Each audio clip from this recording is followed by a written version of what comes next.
महाकाल के नाम का रहस्य। क्योंकि महाकाल में भस्म आरती होती है और ये कहा जाता है कि पहले यहाँ जलती हुई चिता की राख लाकर पूजा की जाती थी, इसलिए माना जाता था कि महाकाल का संबंध मृत्यु से है, पर ये पूरा सच नहीं है।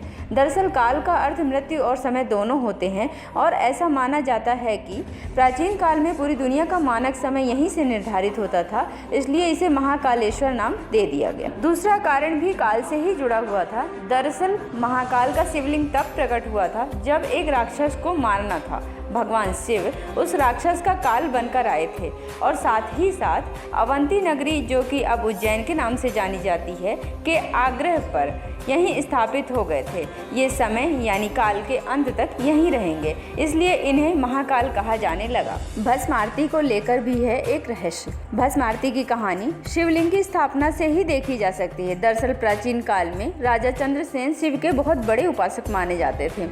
एक दिन राजा के मुख से मंत्रों का जाप सुनकर एक किसान का बेटा भी उनके साथ पूजा करने गया, लेकिन सिपाहियों ने उसे दूर भेज दिया। वो जंगल के पास जाकर पूजा करने लगा।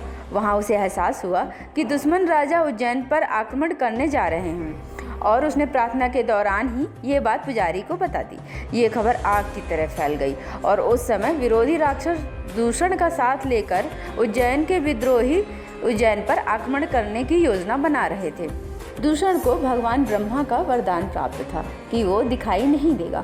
उस वक्त पूरी प्रजा ही भगवान शिव की आराधना में विलीन हो गई और अपने भक्तों की ऐसी पुकार सुनकर महाकाल प्रकट हो गए। महाकाल ने दूषण का वध किया और उसकी राख से ही अपना श्रृंगार किया। उसके बाद वो यहीं विराजमान हो गए। तब से भस्म आरती का विधान बन गया। ये दिन की सबसे पहली आरती होती है। आखिर क्यों रात नहीं गुजारता कोई राजा या मंत्री? ऐसा माना जाता है कि विक्रमादित्य के समय से ही इस मंदिर के पास और शहर में कोई राजा या मंत्री रात नहीं गुजारता है। इससे जुड़े कई उदाहरण भी प्रस्तुत हैं, जिसके बारे में आपको जानकर आश्चर्य होगा। दरअसल लंबे समय तक कांग्रेस और फिर भाजपा सांसद ज्योतिराज सिंधिया, जो कि ग्वालियर के राजा भी हैं, वो भी आज तक यहाँ रात को नहीं रुके हैं। इतना ही नहीं, देश के चौथे प्रधानमंत्री मोरारजी देसाई भी जब मंदिर के दर्शन करने के बाद यहाँ रात में रुके थे तो उनकी सरकार अगले ही दिन गिर गई थी। ऐसे ही कर्नाटक के मुख्यमंत्री वीएस येदियुरप्पा भी जब उज्जैन में रुके थे तो उन्हें कुछ ही दिनों के अंदर इस्तीफा देना पड़ गया था। इस रहस्य को कुछ लोग संयोग मानते हैं तो कुछ लोगों के मुताबिक यह एक लोक कथा है। एक लोक कथा के अनुसार भगवान महाकाल ही इस शहर के राजा हैं और उनके अलावा कोई और राजा यहाँ नहीं रह सकता।